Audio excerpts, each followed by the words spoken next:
సమయమును సద్వినియోగము చేసుకొనుచున్నావా? దేవుడు మన బ్రతుకులో ఎన్నో సంవత్సరాలు మనకి ఇచ్చేశాడు. ఎన్నో న్యూ ఇయర్లు జరుపుకున్నాం. మనం క్రొత్త సంవత్సరాలు మనం ఆనందించాం. సంవత్సరాలు వచ్చాయి మన బ్రతుకులోకి, నెలలు, గంటలు, రోజులు అన్నీ వస్తున్నాయి. దేవుడు మనకు ఋతువులను ఇచ్చాడు. చక్కగా వర్షాలు ఏమండి, అలాగే వేసవి కాలం, కాలాలను మారుస్తున్నాడు ఆయన. శీతాకాలం, వేసవి కాలం, అలాగే వర్షాకాలం, ఈ రీతిగా ఆయన ఋతువులను మన కొరకు రప్పిస్తున్నాడు. బైబిల్లో అదే చెప్పబడింది, ఆయన కాలములను సమయములను మార్చువాడు. దానియేలు గ్రంథం 2వ అధ్యాయము 21వ వచనాన్ని మీరు జాగ్రత్తగా చూడగలిగితే అక్కడ దానియేలు గారి ద్వారా దేవుడు రాయించిన మాట. దానియేలు గ్రంథం 2:21, ఆయన కాలములను సమయములను మార్చువాడై ఉండి రాజులను త్రోసివేసి రాజులను నియమించుచూ ఉండువాడు. చూసారండి, ఆయన అనగా దేవుడు, ఆయన కాలములను సమయములను మార్చువాడు, రాజులను తొలగించువాడు, ఆ స్థానములో మరలా రాజులను నియమించువాడు. వివేకులకు వివేకమును, జ్ఞానులకు జ్ఞానమును అనుగ్రహించువాడునై ఉన్నాడు. చూసారండి, కాలాలు మారుస్తున్నాడు, అలాగే రాజులను మారుస్తున్నాడు, అధికారం ఇంకొకళ్ళకి ఇస్తున్నాడు. వివేకులకు వివేకమును, జ్ఞానులకు జ్ఞానమును అనుగ్రహించువాడు ఆ దేవుడే. ఎంత మంచి మాటలండి. కాలములను మార్చేవాడు ఆయన. ఈరోజు ఒక క్రొత్త సంవత్సరం వచ్చిందని మనం సంతోషిస్తున్నాం. మరి మనకిచ్చింది ఎవరు ఈ కాలాన్ని? దేవుడిచ్చాడు. దేవుడే మనకు కాలాన్ని ఇస్తున్నాడండి. కాలములను సమయములను ఆయన మార్చే దేవుడు. నూతన సంవత్సరాన్ని ఆయన మనకిచ్చాడు, నూతన దినాలను ఇస్తున్నాడు. కాలం మన బ్రతుకులోకి రావాలంటే దేవుడు కష్టపడాలి. భూమి తన చుట్టూ తాను తిరగటం వలన మనకు ఒక రోజు వస్తుంది. దాన్ని త్రిప్పేవాడు దేవుడు, కాలాన్ని ఇచ్చేవాడు దేవుడే. కాలములను సమయములను ఆయన మార్చువాడై ఉన్నాడు. మరి కాలములు మారుతుండగా, నూతన దినాలు మన బ్రతుకులోకి వస్తుండగా మనం ఎలా బ్రతకాలని దేవుడు కోరుకుంటున్నాడో ఒకసారి ఎఫెసీయులకు రాసిన పత్రిక 5వ అధ్యాయము 15వ వచనం నుండి 18వ వచనం వరకు చదువుదాం. ఈరోజు బైబిల్ పాఠముగా ఎఫెసీ 5వ అధ్యాయం చదువుకున్నాం కదా, అందులో 15వ వచనం నుండి 18వ వచనం వరకు చదువుదాం. దినములు చెడ్డవి గనుక మీరు సమయమును పోనీయక సద్వినియోగము చేసుకొనుచు అజ్ఞానుల వలె కాక జ్ఞానుల వలె నడుచుకొనున్నట్లు జాగ్రత్తగా చూసుకొనుడి. ఇందు నిమిత్తము మీరు అవివేకులు కాక ప్రభు యొక్క చిత్తమేమిటో ఇవ్వబడిన ఈ కాలంలో ఆయన చిత్తాన్ని గ్రహించుకొనుడి. మరియు మద్యముతో మత్తులై ఉండకండి, దానిలో దుర్వ్యాపారము కలదు. అయితే ఆత్మపూర్ణులై ఉండండి. దేవుడిచ్చిన ఈ కాలంలో మనం ఎలా బ్రతకాలో చెప్తున్నాడండి. దేవుడు మనకు దినాలను, సంవత్సరాలను, కాలములను, సమయములను ప్రసాదించి ఈ కాలంలో మనం ఎలా బ్రతకాలో దేవుడు చెప్తున్నాడండి. ఎంత మంచి మాటలు పౌలు గారు సంఘానికి చెప్పాడు. మీరు సమయమును పోనీయకండి అంటున్నాడు. దానిని మీరు సద్వినియోగము చేసుకోండి. సమయాన్ని సద్వినియోగం చేసుకుంటూ అజ్ఞానుల వలె మనము కాక జ్ఞానుల వలె నడుచుకోవాలట. ఇదే మాట కొలసీ పత్రికలో కూడా చెప్తున్నాడు. చూడండి, కొలసీలకు రాసిన పత్రిక 4వ అధ్యాయము 5వ వచనం. అందరు చూడండి, అపోస్తుడైన పౌలు కొలసీలకు రాసిన పత్రిక 4:5. సమయమును పోనీయక సద్వినియోగము చేసుకొనుచు సంగమునకు వెలుపటి వారి ఎడల జ్ఞానము కలిగి నడుచుకొనుడి. చూసారా, ఎఫెసీ పత్రికలో అదే చెప్పాడు, ఇక్కడ కొలసీలకు రాసిన పత్రికలో అదే చెప్తున్నాడు. సమయమును సద్వినియోగము చేసుకొనుచు సంఘము వెలుపటి వారి ఎడల జ్ఞానము కలిగి నడుచుకొనుడి. సమయాన్ని పోనీయకూడదటండి. అక్కడేం చూసాం ఎఫెసీ పత్రికలో, మీరు సమయమును పోనీయక సద్వినియోగము చేసుకొనుచు అజ్ఞానుల వలె కాకుండా జ్ఞానుల వలె నడుచుకున్నటకు జాగ్రత్త పడండి. సమయాన్ని దేవుని పిల్లలు వృధాగా పోనీయకూడదట. క్రొత్త సంవత్సరం వచ్చిందని ఆనందంతో సమయాన్ని వృధాగా గడిపేస్తున్నారు వాళ్ళ ఆనందాల కోసం. సమయమును పోనీయొద్దు అని దేవుడు చెబుతుంటే మనం ఏం చేస్తామో తెలుసా, టాటా చెప్పి మరీ పంపించేస్తున్నాం. చాలామంది క్రొత్త సంవత్సరం వస్తుందంటే ఆ ముందు రాత్రి నిద్రపోరండి. మంచి మంచి రంగులు తెచ్చుకొని నేల మీద రంగులతో అద్దుతూ న్యూ ఇయర్కి వెల్కమ్ పలుకుతున్నారు. సమయమును పోనీయొద్దు అని దేవుడు చెప్తే టాటా చెప్పి మరీ పంపించేస్తున్నాం. సమయమును సద్వినియోగం చేసుకోవాలట. ఏమండి, గంటల తరబడి సమయాన్ని వృధా చేసుకుంటుంది ఈ ప్రపంచం. సమయమును ఎవరు పోనివ్వరు అంటే జ్ఞానం గలవాళ్ళు. అందుకే అజ్ఞానుల వలె కాక జ్ఞానుల వలె నడుచుకోండి అన్నాడు. అజ్ఞాని సమయాన్ని వృధా చేసుకుంటాడు, జ్ఞాని సమయమును సద్వినియోగం చేసుకుంటాడు. జ్ఞానవంతుడు సమయాన్ని పోనీయడు. ఏమండి, మనం డబ్బు పోగొట్టుకోలేం, బంగారపు వస్తువులు పోగొట్టుకోం, మన ఇంట్లో ఉన్న విలువైన వస్తువులను మనం పోగొట్టుకోం, మన ఆరోగ్యాన్ని మనం పోగొట్టుకోం, మన ఆస్తులను మనం పోగొట్టుకోం. కారణం ఏంటంటే అవి విలువైనవి అన్న సంగతి మనకు అర్థమైంది. మరి కాలాన్ని ఎందుకు పోగొట్టుకుంటున్నాం? చాలామంది కాలాన్ని ఎందుకు వృధా చేస్తున్నారు? దేవుడిచ్చిన కాలాన్ని దేవుడి కోసం గడపకుండా ఎందుకు వృధా చేస్తున్నారు అంటే కాలం విలువ తెలియదు. పిచ్చివాడి చేతిలో ధనం పెట్టారనుకోండి, ఒక 10,000 రూపాయలు కట్ట పెట్టారనుకోండి, వాడు ఏం చేస్తాడు? దాని విలువ తెలియదు, వాడు ఎక్కడో పోగొట్టుకుంటాడు దాన్ని. ఏ విలువైన వస్తువు పిచ్చివాడి చేతిలో పెట్టినా దాని విలువ వాడికి తెలియదు కనుక వాడు పోగొట్టుకుంటాడు దాన్ని. మరి ఈరోజు సమయాన్ని పోగొట్టుకుంటున్నారంటే జ్ఞానం లేదు కనుకనే పోగొట్టుకుంటున్నారు. సమయము యొక్క విలువ తెలియక పోగొట్టుకుంటున్నారు. ఇంకా చెప్పాలంటే దాని విలువ తెలిస్తే వృధాగా పోగొట్టుకోమండి. సమయం యొక్క విలువ తెలియాలి. దేవుడిచ్చిన కాలం ముందు చూసారా, ఇది ధనము కంటే బంగారం కంటే మనం సంపాదించుకుంటున్న విలువైన వస్తువులన్నింటికంటే చాలా విలువైనదండి. ఎందుకంటే ధనం పోయిందనుకోండి మళ్ళా దాన్ని సంపాదించుకోవచ్చు. బంగారం పోగొట్టుకున్నాం అనుకోండి నిర్లక్ష్యంతో మళ్ళా సంపాదించుకోవచ్చు. విలువైన వస్తువులు అంటారా, మళ్ళా తెచ్చుకోవచ్చు.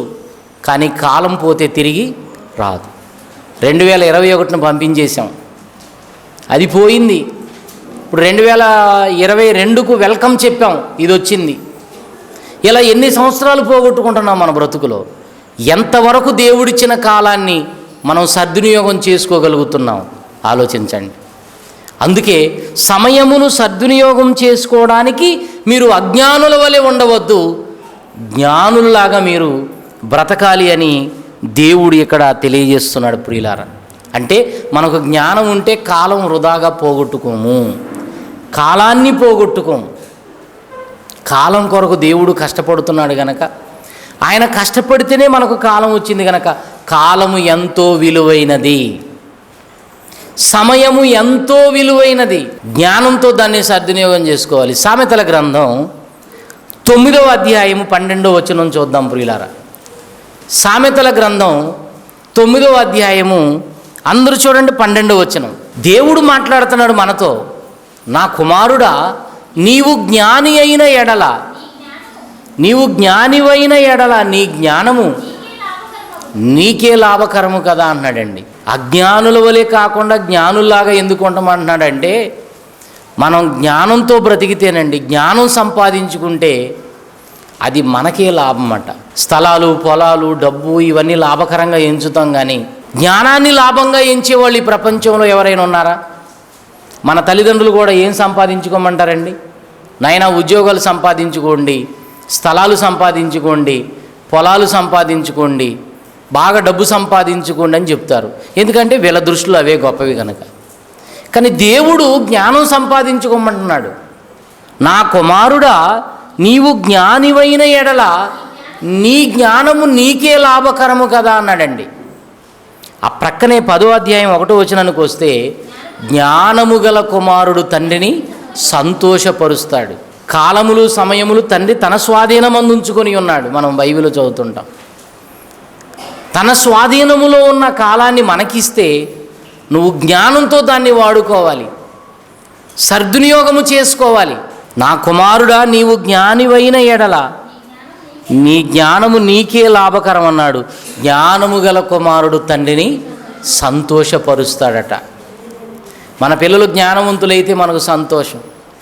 మన పిల్లలు జ్ఞానం లేని వాళ్ళు అయితే ఎంత దుఃఖపడతామండి. మన ఇంట్లో జ్ఞానం గల వాళ్ళు, జ్ఞానం లేని వాళ్ళు ఉంటారు. జ్ఞానం ఉన్నవాడిని బట్టి సంతోషిస్తాం, జ్ఞానం లేని వాడిని బట్టి ప్రతిరోజు బాధపడతాం. అయ్యో జ్ఞానం లేకపోయినే అని. జ్ఞానము కలిగిన కుమారుని బట్టి దేవుడు కూడా సంతోషిస్తాడట. సామెతల గ్రంథం 23వ అధ్యాయం 15వ వచనం చూడండి.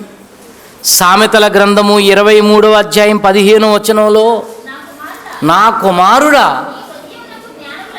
నీ హృదయమునకు జ్ఞానము లభించిన ఎడల నా హృదయము కూడా సంతోషించును అన్నాడు. చూడండి, నీ హృదయమునకు జ్ఞానము లభించిన ఎడల నా హృదయమునకు సంతోషం, నా హృదయము కూడా సంతోషించును అంటున్నాడండి. చూసారా, మనం జ్ఞానం అయితే దేవుడికి సంతోషం అట. ఎందుకు? దేవుడిచ్చిన కాలాన్ని జ్ఞానం కలిగిన వాడు సద్వినియోగం చేసుకొని ఆయన కోసం బ్రతుకుతాడు, ఆయన కార్యక్రమాలు చేస్తాడు. కనుకనే జ్ఞానం గల వాళ్ళ ఎడల నేను ఎంతో సంతోషిస్తున్నాను అంటున్నాడండి. సామెతల గ్రంథం 4వ అధ్యాయం 5వ వచనంలో దేవుడు ఏం సంపాదించుకోమంటున్నాడో చూడండి. సామెతల గ్రంథం 4వ అధ్యాయము 5వ వచనంలో, నా కుమారుడా, జ్ఞానము సంపాదించుకొనుము. ఏంటి, జ్ఞానం కూడా సంపాదనేనా? జ్ఞానము సంపాదనే. బుద్ధి కూడా సంపాదనేనా? అవును, బుద్ధి కూడా సంపాదనే. నా కుమారుడా, జ్ఞానము సంపాదించుకొనుము, నా కుమారుడా, బుద్ధి సంపాదించుకొనుము, నా నోటి మాటలను మరువకుము, వాటి నుండి తొలగిపోకము. ఇక్కడ 4 మాటలు చెప్పాడండి. ఆ 4 మాటలు నేను చెప్తాను, అంటలేంచేయండి. జ్ఞానమును నీవు విడవకపోతే అది నిన్ను కాపాడును అన్న చోట అంటలేంచేయండి. జ్ఞానం ఏం చేస్తుంది? మనల్ని కాపాడుతుంది. క్రింద అన్నాడు, జ్ఞానము నిన్ను రక్షించును అన్నాడు. అక్కడ కూడా అంటలేంచేయండి. జ్ఞానము నిన్ను కాపాడును, జ్ఞానము నిన్ను రక్షించును. ఇంకా క్రిందికి వస్తే జ్ఞానము నిన్ను హెచ్చించును. ఇంకొంచెం క్రిందికి వస్తే జ్ఞానము నీకు ఘనతను తెచ్చును. ఆలోచించండి, జ్ఞానం వలన మనం కాపాడబడతాం, జ్ఞానం వలన రక్షింపబడతాం, జ్ఞానం మనల్ని హెచ్చిస్తుంది, జ్ఞానం మనకు ఘనతను తెస్తుంది. అందుకే దేవుడు, నా పిల్లలారా, మీరు జ్ఞానవంతులు కావాలి, మీరు జ్ఞానులుగా బ్రతకాలి, మీరు జ్ఞానం సంపాదించుకుంటే నేను సంతోషంగా ఉంటాను. జ్ఞానము కలిగిన కుమారుడు తండ్రిని సంతోషపరచును. సంపాదించుకుంటున్నాం ఆ జ్ఞానం. దేవుడిచ్చిన ఈ సమయాన్ని సద్వినియోగం చేస్తూ ఏం చేయాలంటే దేవుని జ్ఞానాన్ని సంపాదించుకోవాలి. బాగా వినాలి. దేవుడిచ్చిన ఈ కాలంలో 2022 వచ్చిందండి. ఎందుకు ఇచ్చాడు? దేవుడు తన జ్ఞానాన్ని మనం సంపాదించుకోవటానికి, జ్ఞానం అనే సంపాదన చేసుకోవడానికి దేవుడు మరలా మనకు 1 సంవత్సరాన్ని ఇచ్చాడు. కానీ క్రొత్త సంవత్సరం వచ్చిందంటే మళ్ళా సంవత్సరం అయిపోయేంత వరకు కూడా లోక సంపాదనలోనే మునిగి తేలుతున్నారండి. లోక సంపాదనల కోసం ఆరాటపడుతున్నారే కానీ దేవుడు నాకు ఈ కాలాన్ని ఇచ్చింది తన జ్ఞానాన్ని పొందుకోవటానికేనని ఎవరైనా బైబిల్ చదవటం కానీ, బైబిల్ వాక్యాలు చెబుతుంటే విని నేర్చుకోవటం కానీ, దైవ సంబంధమైన కార్యక్రమాలకు వెళ్ళి దైవజ్ఞానం నేర్చుకోవటం కానీ ఈరోజు చేస్తున్నారా? ఈ కాలాన్ని, ఈ సమయాన్ని దేవుడు మనకు ఎందుకు ఇస్తున్నాడంటే, నీవు దాన్ని వృధా చేసుకోకుండా జ్ఞానం కలిగి బ్రతకాలి, జ్ఞానాన్ని సంపాదించుకోవాలి. జ్ఞానం ఎక్కడుంది? ఇదిగో వాక్యంలో ఉంది. వాక్యంలో ఉందండి. ప్రతిరోజు మనం ఈ వాక్యాన్ని చదవటం వలన, ప్రతిరోజు ఈ వాక్యాన్ని మనం వినడం వలన, ప్రతిరోజు వినలేమా? ఇక్కడికి రాకపోయినా మన చేతుల్లో ఈరోజు సెల్ ఫోన్లు ఉన్నాయండి. చక్కగా యూట్యూబ్ ఛానల్లో ఈరోజు ఎంతమంది దైవజనులు ఎంత అద్భుతమైన సందేశాలను మాట్లాడి అందులో అప్లోడ్ చేస్తున్నారు. యూట్యూబ్లో ఎన్ని ప్రసంగాలు, ఎంత వాక్యం. ఏమండి, మన పనులు మనం చేసుకుంటూ కూడా దేవుని జ్ఞానాన్ని నేర్చుకోవచ్చు కదా. చాలామంది పని చేసుకుంటూ పాటలు నేర్చుకుంటారు, చాలామంది పని చేసుకుంటూ వాక్య సందేశాలు వింటూ ఉంటారు. అంటే దేవుడిచ్చిన ఈ కాలాన్ని దేవుని జ్ఞానాన్ని నేర్చుకోవడానికి ఉపయోగిస్తున్నారు. చూడండి, దేవుడు ఎంత ఆనందపడతాడండి. మనం జ్ఞానం సంపాదించుకుంటే ఆయనకు ఆనందం. నిజంగా జ్ఞానం విలువ తెలిస్తే మనం జ్ఞానం సంపాదించుకోవడానికే పరుగులు తీస్తాం. సొలొమోను గారిని దేవుడు అడిగాడు, నీకేం కావాలి నాయన అంటే, నాకు జ్ఞానం కావాలి తండ్రి అని అడిగాడు. చాలా సంతోషించాడు దేవుడు. జ్ఞానం అడిగినందుకు జ్ఞానంతో పాటు ఆయన ఈ లోకంలో ఆయనకు కావలసిన వాటన్నిటిని కూడా అనుగ్రహించాడండి. అలాగని ఇప్పుడు మనకి కొంచెం సూత్రం తెలిసిందని ఏదో జ్ఞానం అడిగితే మిగతాయి కూడా వస్తాయని, ఒకవేళ నాకు జ్ఞానం ఇవ్వు ప్రభు అని అది మనసులో పెట్టుకుని అడిగామనుకోండి, లోక సంబంధమైనవి కావాలని అడిగితే ఆయన ఇది ఇవ్వడు అది ఇవ్వడు, రెండూ పోగొట్టుకుంటాం. బైబిల్లో యాకోబు పత్రిక 1వ అధ్యాయము 5వ వచనాన్ని చూడండి. యాకోబు గారి ద్వారా దేవుడు ఏం చెప్తున్నాడు? సంఘములో ఉన్న నా పిల్లలారా, మీలో ఎవనికైనను జ్ఞానము కొదువుగా ఉన్న ఎడల అతడు దేవుని అడగవలెను, అప్పుడు అది అతనికి అనుగ్రహింపబడును. ఆయన ఎవరిని కూడా జ్ఞానం అడిగినందుకు గద్దించక అందరికీ ధారాళముగా దయచేయువాడు. ఎంత మంచి మాట అండి. ఎవరికైనాను జ్ఞానము కొదువుగా ఉంటే ఏం చేయాలట?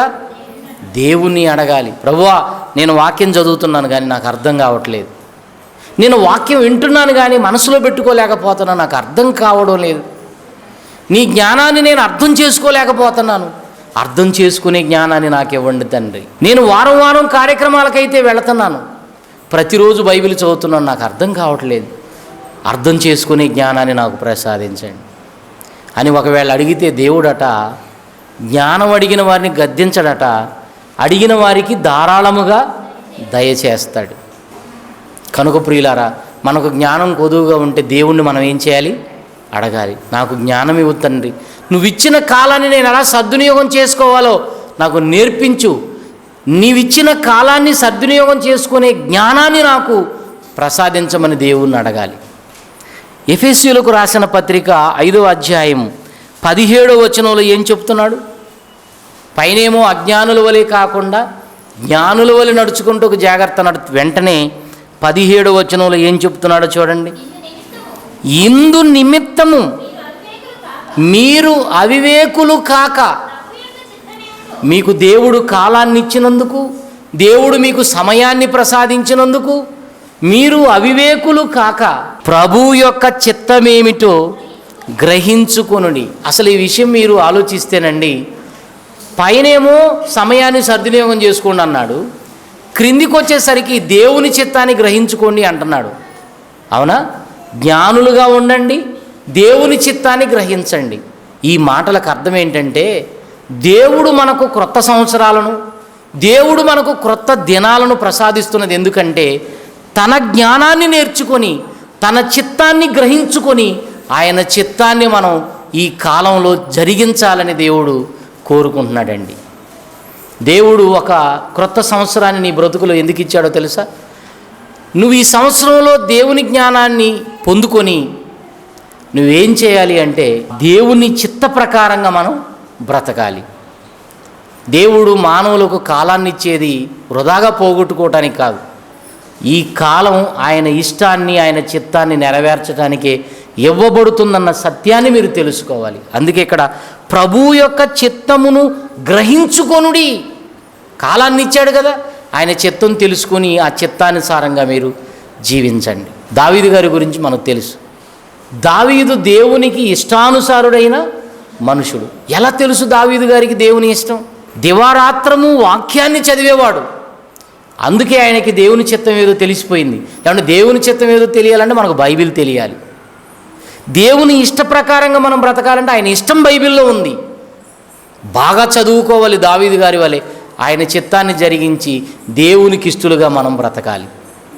దివారాత్రము ధ్యానించాడట. ఆ దేవుని చిత్తం ఆయనకు అర్థమైపోయిందట. ఆయన చిత్తాన్ని అనుసరించి బ్రతికాడట. ఎవరు? దావీదు గారు. మరి ఈరోజు నీకు సమయం ఎందుకు ఇచ్చాడంటే నీవు కూడా దివారాత్రులు వాక్యాన్ని ధ్యానించి దైవ జ్ఞానాన్ని నేర్చుకొని దేవుని చిత్తాన్ని జరిగించాలి. యేసుక్రీస్తు వారు ఈ లోకంలోకి వచ్చినప్పుడు ఒక మాట అన్నారు. ఆయన ఈ లోకమందు ప్రవేశించినప్పుడు ఎలాగూ చెప్పుచున్నాడు. ఎలాగూ? బలియు అర్పణయు నీవు కోరలేదు కానీ తండ్రి, నాకు ఒక శరీరమును అమర్చితివి. పూర్ణ హోమములను పాప పరిహారార్థ బలులను నీకిష్టమైనవి కావు. అప్పుడు నీ గ్రంథపు చుట్టలో నన్ను గూర్చి వ్రాయబడిన ప్రకారము దేవా నీ చిత్తము నెరవేర్చుటకే నేను ఇక్కడకు వచ్చాను అంటున్నాడండి. ఎందుకు వచ్చాడట ఈ లోకానికి? చెప్పండి, ఎందుకు వచ్చాడమ్మా యేసుక్రీస్తు వారు? తండ్రి ఇష్టాన్ని నెరవేర్చటానికి. 33.5 సంవత్సరాల కాలం యేసుక్రీస్తు వారికి ఎందుకు ఇవ్వబడిందంటే తండ్రి ఇష్టాన్ని నెరవేర్చడానికి, తన ఇష్టాలు నెరవేర్చుకోవడానికి కాదు. ప్రియమైన దేవుని వారలారా, మీరు ఆలోచించాలి. ఒక క్రొత్త సంవత్సరం వచ్చిందంటే ఎందుకు ఇచ్చాడో దేవుడు తెలుసా? ఈ సంవత్సరంలోనైనా మనం ఆయన ఇష్టాన్ని జరిగిస్తామని, ఈ సంవత్సరంలోనైనా ఆయన జ్ఞానాన్ని సంపాదించుకొని ఆయనకిష్టులుగా మనం బ్రతుకుతామని దేవుడు మనకు కాలాన్ని ఇస్తూ ఉన్నాడు. ఆయనకిష్టులుగా బ్రతకాలి మనం. ఆ తర్వాత అంటాడు ఎఫెసీ 5:18 మరియు మద్యముతో మీరు దేవుడిచ్చిన ఈ కాలంలో మత్తు పానీయాలు సేవిస్తూ మద్యముతో మీరు మత్తులై ఉండకండి, దానిలో దుర్వ్యాపారము కలదు అన్నాడండి. ఏమండి, ఈరోజు క్రొత్త సంవత్సరం వచ్చిందని ఎక్కడ చూసినానండి యవన కాలంలో ఉన్నటువంటి పిల్లలండి విపరీతంగా త్రాగుతున్నారండి.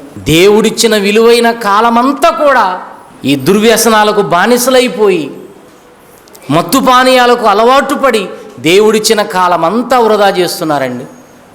ఇక్కడ వ్రాయబడిన మాటలు మీరు చూస్తే మద్యముతో మీరు మత్తులై ఉండకండి. కాలాన్ని ఇచ్చింది దేవుడు ఈ కార్యక్రమాలు చేయటానికి కాదు.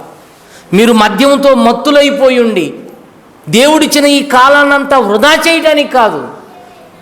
మద్యముతో మత్తులై ఉండకండి. దానిలో ఏ వ్యాపారం ఉంది? దుర్వ్యాపారం. దానిలో దుర్వ్యాపారము కలదు. మద్యముతో మత్తులై ఉండడం అట దుర్వ్యాపారం అటండి. మనిషి కొన్ని వ్యాపారాలు చేస్తాడు, అది లాభకరంగా ఉంటాయి ఆ వ్యాపారాలు. కానీ దుర్వ్యాపారం ఉంది చూసారా? మద్యముతో మత్తులై ఉండడం. ఇది పోగొట్టుకోవడం తప్ప రాబట్టుకోవడం ఉండదు. ఇందులో ఉన్నవన్నీ పోతాయి. ఆ వ్యాపారంలోనేమో సంపాదించుకుంటాం, ఈ వ్యాపారంలోనేమో ఉన్నవి పోగొట్టుకుంటారు. వద్దునైనా మీరు అలా చేయకండి అంటున్నాడండి. మీకు దేవుడు క్రొత్త సంవత్సరాన్ని ఇచ్చింది. ఎందరో చనిపోతే, భయంకరమైన పరిస్థితుల్లో ఎందరో ప్రాణాలు పోగొట్టుకుంటే దేవుడు నిన్ను కాపాడింది ఎలాంటి పనులు చేయడానికైనా? మనిషిని ఎంత భయంకరమైన స్థితిలోకి తీసుకుపోతుందండి దుర్వ్యాపారం. యేసుక్రీస్తు వారు ఈ లోకంలో ఉన్నప్పుడు ఒక ఉపమానం చెప్పారు. ఒక తండ్రికి 2 కుమారులు ఉన్నారట. అందులో ఒకడు తండ్రి దగ్గరకు వచ్చి నాకొచ్చే ఆస్తిని నాకు ఇచ్చేయమన్నాడండి. ఏ రోజైనా ఇచ్చేదే కదని తండ్రి ఇచ్చేశాడండి. వాడు దూరదేశం వెళ్ళాడట, దుర్వ్యాపారం చేశాడట. అంటే ఏం చేశాడు? తండ్రి తనకిచ్చిన ఆస్తితో దుర్వ్యాపారం, అంటే బాగా మత్తు పానీయాలు సేవించాడనమాట. మద్యముతో మత్తులై ఉండడమే దుర్వ్యాపారం. ఇప్పుడు ఈ వ్యాపారంలో ఉన్నవి పోతాయా, లేనివి వస్తాయా? ఉన్నవన్నీ పోగొట్టుకుంటారండి. చాలామంది చూడండి, ఈ మత్తు పానీయాలకు అలవాటు పడిన వాళ్ళు కుటుంబంలో ఉన్నవన్నీ పోగొట్టుకుంటారండి. ఏమీ ఉండవు, పరువు కూడా ఉండదు, విలువ ఉండదు, సమాజంలో గౌరవం ఉండదు. మీరు చాలామంది చూడండి, బాగా మత్తుతో బాగా కిక్కెక్కినోడు చూడండి, జగ్గేపేటలో నా ముందు ఎవడో పనికిరాడు అంటాడు, అంతే సంగతి. నేనే అందరికంటే గొప్ప అంటే ఆ పరిస్థితులు అలా ఉంటాయండి. కానీ ఇతను ఎవరికీ గొప్ప కాదు. ముందెళుతుంటే వెనక ఉమ్మేస్తారు, చీ పొరా అని. ఎంత అవమానం అండి. ఏదో మత్తు పానీయాలకు అలవాటు పడి వాటిని త్రాగుతూ మేము మనగాళం అనుకుంటారు, కానీ సమాజం ఎంత హేళన చేస్తుందో తెలియదు. కుటుంబం నాశనం, శరీరంలో ఆరోగ్యం నాశనం, భార్య పిల్లలకు తినడానికి తిండి ఉండదు, వాళ్ళు కష్టపడి బ్రతికే పరిస్థితులు వస్తుంటాయి. వీళ్ళకు పట్టదండి. దేవుడిచ్చిన కాలాన్ని ఎంత వృధా చేస్తున్నారు. వీడు కూడా దూరదేశం వెళ్ళి దుర్వ్యాపారం చేసి అంతా పోగొట్టుకున్నాడు. చివరికి పందులు మేసే పొట్టుతో ఆకలి తీర్చుకునే పరిస్థితులు వచ్చాయండి.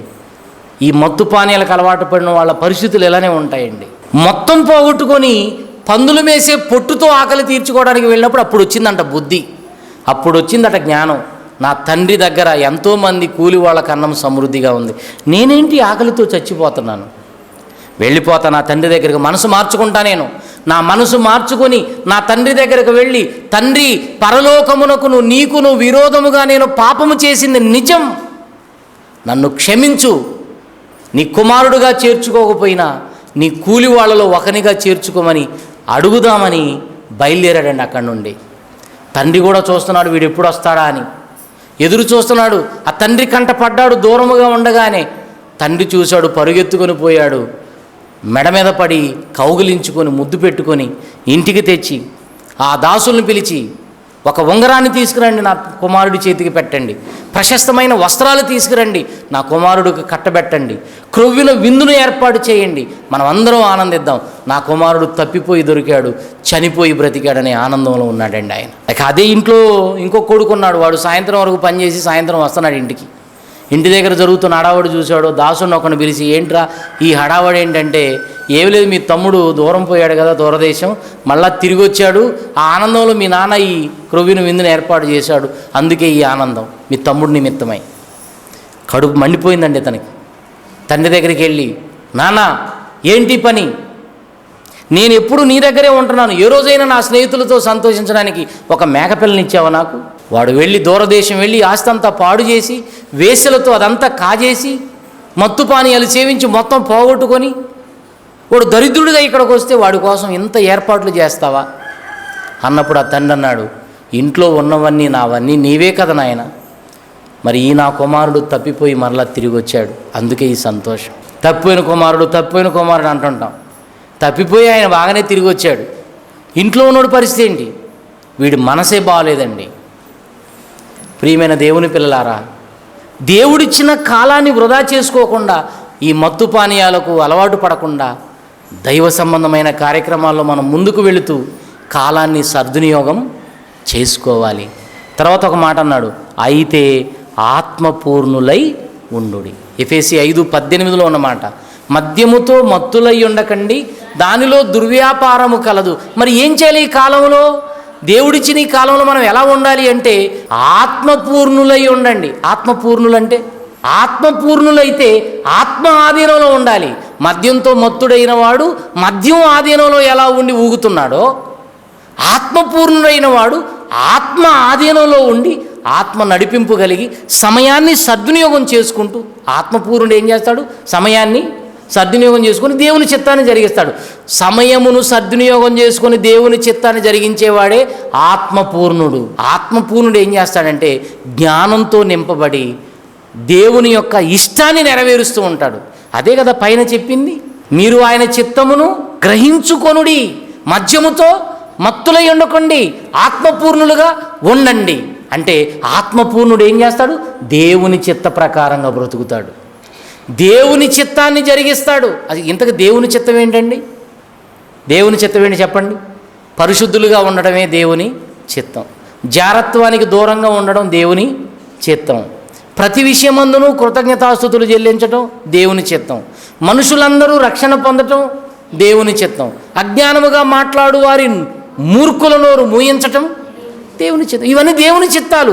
ఆత్మపూర్ణుడు చేసే పనిది. ఆత్మపూర్ణుడు పరిశుద్ధుడిగా ఉంటాడండి. ఆత్మపూర్ణుడు ప్రతి విషయంలో కృతజ్ఞతాస్తుతులు చెల్లిస్తాడండి. ఆత్మపూర్ణుడు జారత్వానికి దూరంగా ఉంటాడండి. ఆత్మపూర్ణుడు మనుషులను రక్షించే వాక్యం చెబుతాడండి. ఆత్మపూర్ణుడు అజ్ఞానంతో మాట్లాడేవారి నోర్లు మోయిస్తాడు. ఇది ఆత్మపూర్ణుడుగా చేయవలసిన పని. మరి ఈరోజు సమాజం ఏం చేస్తుంది? అసలు దేవుని చిత్తం అంటే ఏంటో కూడా వాళ్ళకి తెలియదండి. దేవుడు ఎందుకు ఇచ్చాడు క్రొత్త సంవత్సరాన్ని? దేవుడు ఎందుకు ఇస్తున్నాడు ఈ కాలాన్ని? ఆయన ఇష్టాన్ని నెరవేర్చడానికే కదా. మరి ఆయన ఇష్టం ఏంటి? మనుషులందరూ రక్షణ పొందటం ఆయన ఇష్టమైతే, మరి మనిషి రక్షణ పొందాలంటే మనం ఏం చేయాలి? మనిషి రక్షించబడాలంటే వాక్యం చెప్పాలి. మీ ఆత్మలను రక్షించుటకు శక్తి కలిగిన వాక్యమును సాత్వికముతో అంగీకరించండి అన్నాడే. మనిషిని రక్షించాలంటే మనకు దేవుని జ్ఞానం అవసరం ప్రియులారా. అందుకే మనుషులందరూ రక్షణ పొంది సత్యమును గూర్చిన అనుభవ జ్ఞానము గలవారై ఉండాలన్నాడు. ఎందుకు నీకు జ్ఞానం? ఎందుకు నీకు అనుభవ జ్ఞానం? అంటే దేవుని ఇష్టాన్ని నువ్వు నెరవేరుస్తావు, మనుషులను రక్షిస్తావు. ఆలోచించండి, ఈ మాటలన్నిటికీ ఒకదానికొకటి సంబంధం ఉందండి. మరి ఎలా బ్రతుకుతున్నాం? సమయాన్ని సద్వినియోగం చేసుకుంటున్నామా? మనం సమయం సద్వినియోగం చేసుకుంటున్నామా? సాతాను సమయాన్ని ఎంత బాగా సద్వినియోగం చేసుకున్నాడో తెలుసా మీకు? సాతాను గురించి చూస్తేనండి మతిపోద్దండి.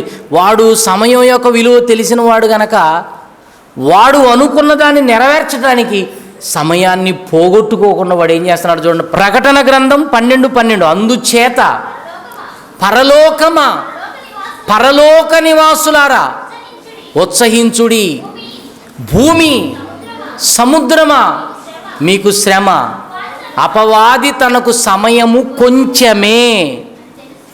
ఎంత ఇచ్చాడంట దేవుడు అపవాదికి? కొంచెమే. అపవాది తనకు సమయము కొంచెమేనని తెలుసుకొని బహు క్రోధము గలవాడై మన మీద కోపంతో మన యొద్దకే దిగొచ్చాడట. ఎందుకండి వాడికి మన మీద కోపం చెప్పండి ఒకసారి. మనం పరలోకం వెళ్ళటం వాడికి ఇష్టం లేదు. మనం దేవుని ఇష్టం నెరవేరిస్తే పరలోకం వెళతాం. కాబట్టి మనం దేవుని ఇష్టాన్ని నెరవేర్చకూడదు. అసలు దేవుని ఇష్టం ఏంటో మనిషికి తెలియకూడదు. వాడి తెలివి చూడండి ఎంత తెలివి ఉందో. ఆత్మపూర్ణులుగానే ఉండాలి. ఆత్మపూర్ణుడుగా ఉండడం అంటే ఏంటి? ఆత్మపూర్ణుడు ఏమి చేస్తాడు? జ్ఞానం కలిగి ఉంటాడు. తనకు సమయము కొంచెమేనని ఈ కొంచెం సమయంలో దేవుని పిల్లలు దేవుని ఇష్టాన్ని జరిగించకుండా, దేవుని జ్ఞానాన్ని నేర్చుకోకుండా అడ్డగించి బహు క్రోధము గలవాడై మనలను పాపంలో పడవేస్తున్నాడండి. మనం పరలోకానికి వెళ్ళడం వాడికి ఇష్టం లేదు. మనం దేవుని ఇష్టం నెరవేర్చడం వాడికి ఇష్టం లేదు. అందుకే మనల్ని అడ్డుకుంటున్నాడు. పైన 10వ వచనం, ప్రకటన గ్రంథం 12వ అధ్యాయం 10వ వచనం, మరియు ఒక గొప్ప స్వరము పరలోకమందు ఇలాగు చెప్పగా వింటిని. ఎప్పుడెప్పుడట? రాత్రింబగళ్ళు, అంటే రాత్రనక పగలనక రాత్రింబవళ్ళు మన దేవుని ఎదుట మన సహోదరుల మీద నేరము మోపువాడగు. అంటే ఈ అపవాది ఏం చేస్తున్నాడు చెప్పండి? అసలు వాడికి రెస్ట్ లేదండి. వాడు రాత్రనక పగలనక అంటే డ్యూటీలు ఓటీలు అంటూ అసలు సమయాన్ని కొంచెం కూడా వేస్ట్ చేయకుండా రాత్రి పగలనే తారతమ్యం లేకుండా తిరుగుతూ మన సహోదరుల మీద నేరం మోపుతున్నాడట. ఎవరి దగ్గర? ఎవరి దగ్గర అండి? దేవుని ఎదుట. అంటే నేరం చేయించేది ఎవరింతకి?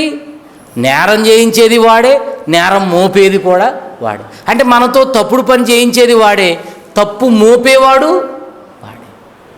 మన దగ్గరకు వస్తాడు, ఏదో చూపిస్తాడు, మన పాపంలో పడేస్తాడు. వెంటనే దేవుడి దగ్గరికి వెళ్ళిపోయి చూడు చూడు, ఇదిగో జగేపేటలో నీ పిల్లలు, నీ పిల్లలే, నువ్వేమో జ్ఞానవంతులని చెప్పేసి నువ్వు వాళ్ళ విషయంలో ఎంతో మురిసిపోతున్నావు. ఆ జ్ఞానవంతులే ఈరోజు ఏం చేస్తున్నారో చూడు. నా పిల్లలని చెప్పుకుంటున్నావే, నీ పిల్లలు ఎలా తయారైపోయారో చూడని దేవుని దగ్గరకు వెళ్ళి మన మీద ఏం చేస్తున్నాడట? నేరం మోపుతున్నాడు. నేరం చేయించేది వాడే పని కట్టుకొని మన మీద నేరం మోపేవాడు వాడేనండి. వాడికి 24 గంటలు ఇదే పనండి. పరలోకమందు దేవదూతల సభ జరిగితే ఒకరోజు వెళ్ళాడు. ఎక్కడి నుంచి వచ్చావు అన్నాడు దేవుడు. భూమి మీద నేను ఇటు అటు వాడికి ఏం పని? ఇక్కడికి వెళ్ళి వీని పాపంలో పడేయాలి, అక్కడికి వెళ్ళి వాడిని పాపంలో పడేయాలి. రాత్రింబవళ్ళు వాడికి అదే పనండి. ఒక తమ్ముడు అంటున్నాడు, రాత్రిపూట కూడా మంచి కళ్ళు ఏం రావట్లేదు అన్న అన్నాడు. నీకెందుకు వస్తాయి మంచి కళ్ళు? అప్పచెప్పుకున్నావుగా నేను నీవే వాడికి. రాత్రిపూట కూడా ఏదేదో కళ, ఎక్కడెక్కడో తిరుగుతున్నట్టు ఏదేదో చేస్తున్నట్టు వచ్చిందనుకోండి, అంటే పూర్తిగా మనలను వాడు నిండా ముంచేశాడు. నిన్ను తప్పు చేయిస్తూ కలలో కూడా తెల్లవారులు కొంతమంది నిద్ర ఉండదండి బాబు. రాత్రి అంతా ఏదేదో ఎక్కడెక్కడో తిరుగుతున్నాడు. ఈ లోపల తెల్లారిపోయింది. పగలు రెస్ట్ లేదు, రాత్రి కూడా రెస్ట్ లేదు. మనం పిచ్చి పిచ్చి కళ్ళగా అంటున్నాం అనుకోండి. చూడు, పరిశుద్ధుడు పవిత్రుడు నువ్వేదేదో ఆనందపడ్డావు. ఇప్పుడు ఎలాంటి కళ కంటున్నాడు అనుకున్నావు? చూసుకో ఒకసారి. ఎవడి మనకు కళలు ఎలా వస్తాయి తెలుసా? మనం దేని గురించి ఆలోచిస్తాం అవే వస్తాయండి మన కళలో. మీరు బాగా వాక్యం గురించి ఆలోచించండి, దేవుని చిత్తాన్ని నెరవేర్చడం గురించి మీరు ఆలోచించండి. మీకు ఏ కళ వస్తుంది చెప్పమంటారా? ఎక్కడో సభలో నిలబడి పాట పాడుతున్నట్టుగా, ఎక్కడో సభలో నిలబడి వాక్యం చెబుతున్నట్టుగా, దైవ సంబంధమైన కార్యక్రమాల్లో బిజీ అయిపోయినట్టుగా మీకు ఎప్పుడైనా కళ వచ్చిందా?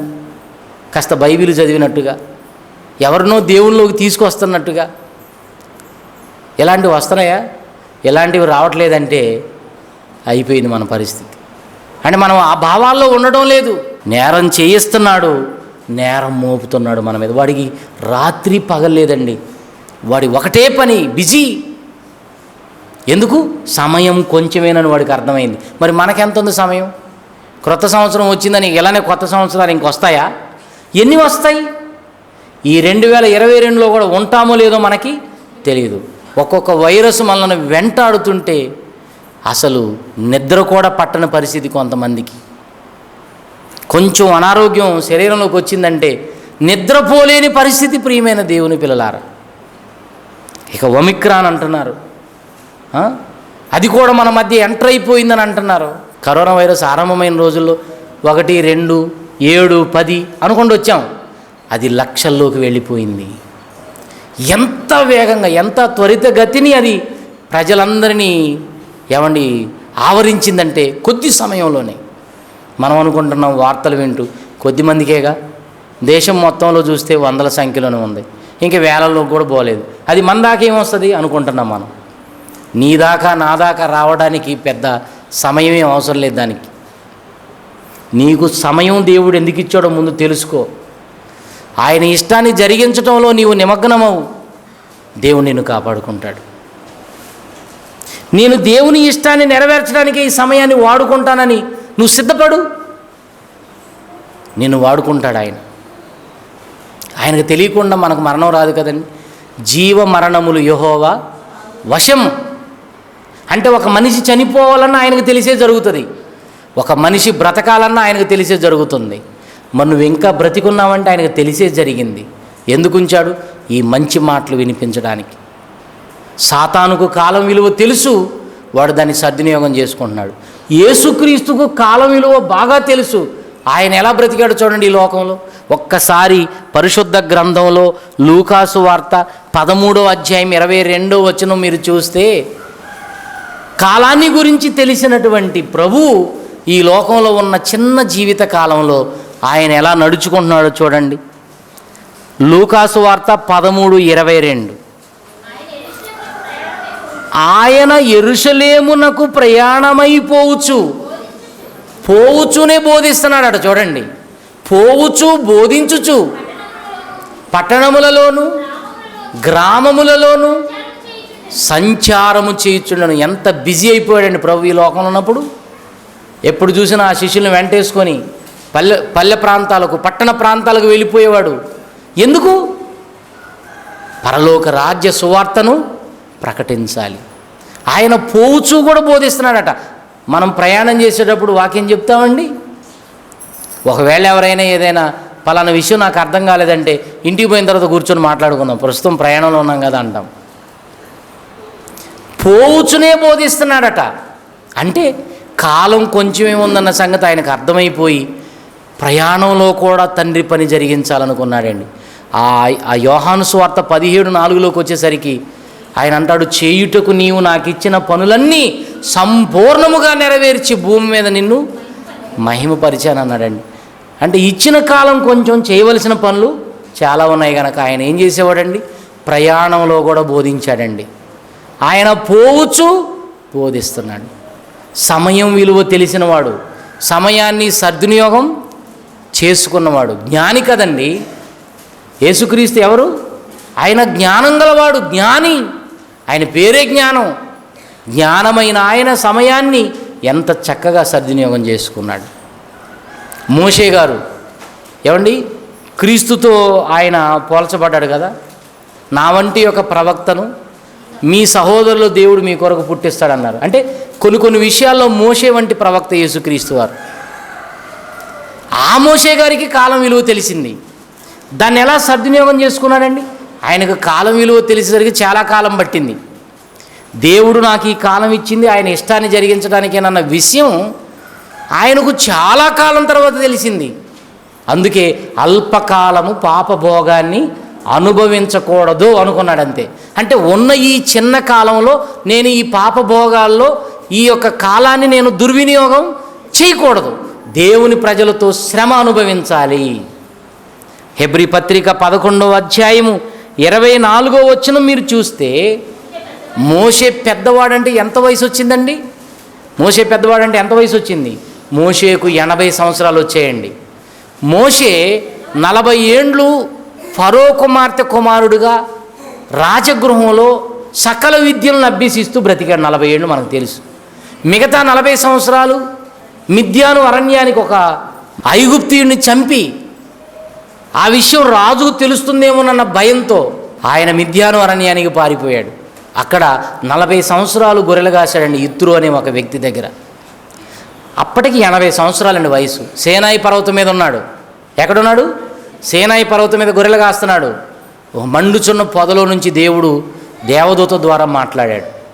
అక్కడి నుంచి స్వరం వినబడుతుంది, మోషే మోషే నీవు ఐగుప్తు దేశానికి వెళ్ళాలి, నా ప్రజలైన ఇశ్రాయేలీయులను ఐగుప్తు బానిసత్వము నుండి విడిపించి పాలు తేనెలు ప్రవహించే దేశానికి నువ్వు తీసుకువెళ్ళాలి అని చెప్పినప్పుడు ఐగుప్తు అనగానే భయపడ్డాడండి. నాకు నోటి మాంద్యం నాలుగు మాంద్యం, నేను ఎక్కడ మాట్లాడగలను అని అంటుంటే అప్పుడు ఆ రోజు దేవుడు అన్నాడు, అసలు మానవులకు నోరిచ్చింది ఎవరు? నీకు నోరు ఎవరు ఇచ్చారు అనుకున్నావు? నేనే ఇచ్చాను. ఎందుకు ఇచ్చాను? నా కోసం మాట్లాడటానికి. నీకు కాలం ఎందుకు ఇచ్చాను? ఇప్పటికే పెద్దవాడు అయిపోయావు, ఎంత వయసు వచ్చింది, ఇంతవరకు నా పని నువ్వు జరిగించలేదు. అసలు నేను నీకు ఆయుష్కాలం ఇచ్చిందే నా పనుల కోసం. 80 ఏండ్లైనా నా కోసం నువ్వు ఏ పని ఇంతవరకు చేయలేదు. ఇప్పుడు పని అప్పగిస్తుంటేనేమో సాకులు చెప్తున్నావు. ఎలా అన్నప్పుడు, అంటే దేవుడు నాకు ఈ ఆయుష్కాలం ఇచ్చింది ఆయన పనుల కోసమా? మరి 80 ఏండ్లైనా ఇంతవరకు పనిని ఆరంభించలేదు నేను అంటే, చాలా బాధ్యతలు నా మీద ఉన్నాయి, నేను చేయవలసిన పనులు చాలా ఉన్నాయి. మనకు పని ఎప్పుడు నిర్ణయించబడిందండి? ముందుగా సిద్ధపరిచిన సత్క్రియలు చేయుటకే మనము సృష్టించబడ్డాం. ఆ సంగతి మోషే గారికి 80 ఏండ్ల తర్వాత అర్థమైంది. అప్పుడు ఏం చేశాడో తెలుసా? వెంటనే ఐగుప్తు దేశానికి వచ్చాడండి. ఏం చేయడానికి వచ్చాడు? సమయమును ఇక ఉన్న ఈ కాలంలోనైనా ఎక్కువ పని చేసి నేను కవర్ చేసుకోవాలనుకున్నాడండి. సమయం సద్వినియోగం చేసుకోవడం అంటే చాలామంది ఏమనుకుంటారంటే డ్యూటీలు ప్లస్ ఓటీలు చేసుకోవడం అనుకుంటారు. అంటే డ్యూటీతో పాటు ఓటీ చేసుకొని సమయాన్ని సద్వినియోగం చేసుకొని బాగా సంపాదించుకోవాలనుకుంటారు. అది కాదు నాయన సమయము సద్వినియోగం చేసుకోవడం అంటే, దేవుడు నీకు ఇచ్చిన సమయాన్ని దేవుని కార్యాల్లో గడపటం, అది నువ్వు సమయాన్ని సద్వినియోగం చేసుకోవడం. మోషే గారు సమయాన్ని సద్వినియోగం చేసుకోవడం కోసం మంచి ఆలోచనతో ఐగుప్తులోకి రాగానే ఫరో కుమార్తెలో సాతాను దూరి ఏమంటుంది ఫరో కుమార్తె, ఎంతకాలం ఎక్కడికి పోయావు నాన్న?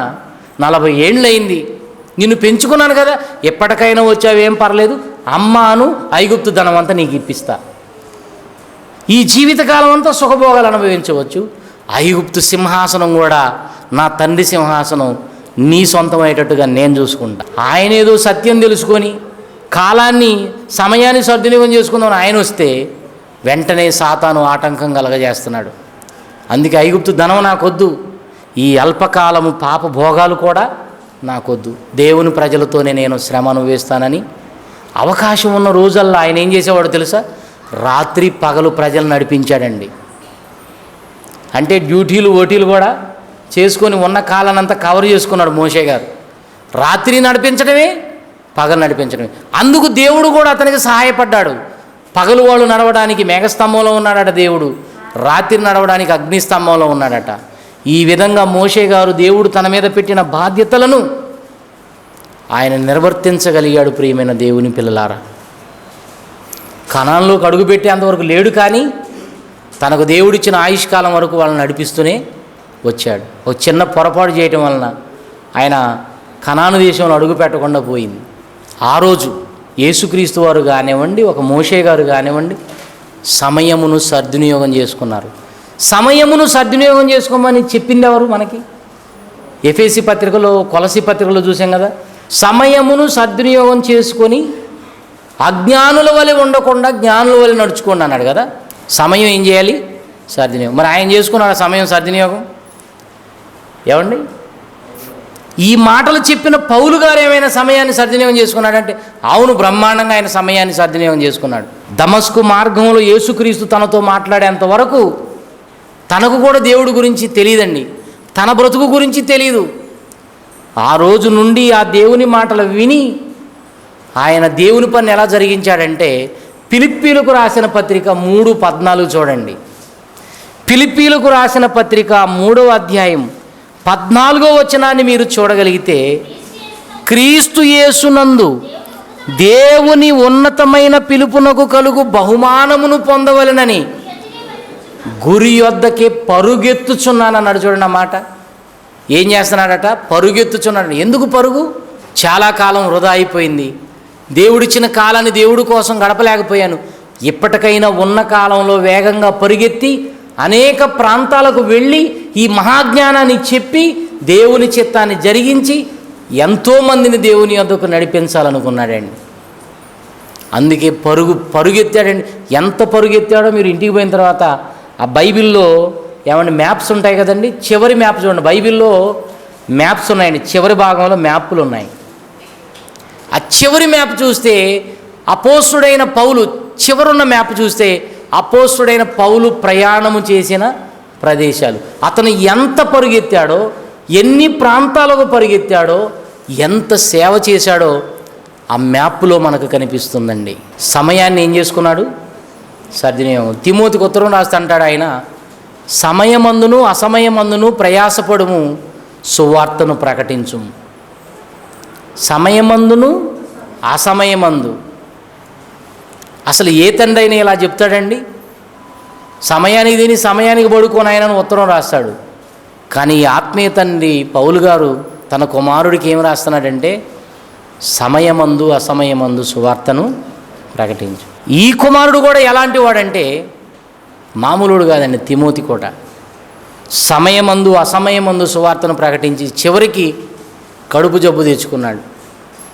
కడుపు జబ్బులు ఎవరికి వస్తాయండి? టైంకు తినకపోతే, వేళ్లకు నిద్రపోకపోతే కడుపు జబ్బులు అవే ఆటోమేటిక్గా వచ్చేస్తుంటాయి. దేవుని పనిలో సమయమందు అసమయమందు ప్రయాసపడిన తిమోతి కడుపు జబ్బు వచ్చినా లెక్క చేయక దేవుని పనిలో కొనసాగుతున్నాడు. సమయమును సద్వినియోగం చేసుకునే విధానం వాళ్ళకి తెలిసిపోయింది. ధనవంతుడు ఉన్నాడు బైబిల్లో, సమయాన్ని ఏం చేశాడు? వృధా చేసుకున్నాడు కదా. అందుకే అబ్రహాము గారు అంటాడు, నా కుమారుడా, నీ జీవిత కాలంలో నీకిష్టమైనట్టు. వాస్తవానికి నీకు జీవితకాలం ఎందుకు ఇచ్చాడు దేవుడు? నీకు కాలం ఎందుకు ఇచ్చాడు? నీకు క్రొత్త సంవత్సరాలు ఎందుకు రప్పించాడంటే, నీ జీవిత కాలంలో ఆయనకిష్టమైనట్టుగా నువ్వు బ్రతకాలి, ఆయన ఇష్టాన్ని నెరవేర్చాలి. కానీ నీ ఇష్టాన్ని నువ్వు నెరవేర్చుకోవడంలో సరిపోయింది నీ కాలం. అసలు ఆ మాటలండి మతిపోయే మాటలండి. కుమారుడా, నీ జీవిత కాలంలో దేవునికి ఇష్టడుగా బ్రతకవలసిన నీవు నీకిష్టం వచ్చినట్టుగా బ్రతికావు, అందుకే యాతన పడుతున్నావు. లాజరు కష్టపడ్డాడు భూమి మీద ఉన్న కాలంలో దేవునికి ఇష్టానుసారుడుగా, కనుక అతను నెమ్మది పొందుతున్నాడు. ఈ మాటలన్నీ విన్న తర్వాత మనకు ఒకటి అర్థం కావాలి, దేవుడు మనకిచ్చిన కాలాన్ని వృధా చేసుకోవద్దండి, వ్యర్థంగా గడపకండి. చాలామంది సమయం దొరికితే ఆడవాళ్ళు టీవీ ముందు కూర్చొని సీరియల్ చూడటం, సినిమాలు చూడటానికి బాగా నేర్చుకున్నారండి. ఆ సమయంలో బైబిల్ చదవరాదు, జ్ఞానం సంపాదించుకోమన్నాడు. అజ్ఞానుల వలె కాక జ్ఞానుల వలె నడుచుకోమన్నాడు కదా. ఆ సమయాన్ని వాక్యం చదవటానికి కేటాయించండి, ఆ సమయాన్ని ప్రార్థన చేయడానికి కేటాయించండి, ఆ సమయాన్ని మన ఇంటి ప్రక్క వాళ్ళకు, మన స్నేహితులకు దేవుని మాటలు చెప్పడానికి కేటాయించండి. నీకు కాలాన్ని ఇచ్చినందుకు దేవుడు సంతోషిస్తాడు. సమయం వృధా చేయకండి ప్రియమైన దేవుని పిల్లలారా. సమయము చాలా విలువైనది. చీమలు బలము లేని జీవులనుంది బైబిల్లో. సమయాన్ని ఎంత చక్కగా సద్వినియోగం చేసుకుంటాయంటే అవి వేసవి కాలంలో ఆహారాన్ని సమకూర్చుకుంటున్నాయట, కోత కాలంలో ధాన్యమును సమకూర్చుకుంటున్నాయట. ఏం మిగతా కాలంలో కుదరదా? కుదరదు. చీమలు వర్షాకాలంలో బయటికి రాగలవా? రాలేవు కదా. అందుకే వర్షాకాలం మేము బయటికి వెళ్ళడానికి వీలుగా ఉండదని చెప్పి వేసవి కాలంలో బయటకు వచ్చేసి ఆహారాన్ని సమకూర్చుకుంటాయి. ఏ కాలం కోసం?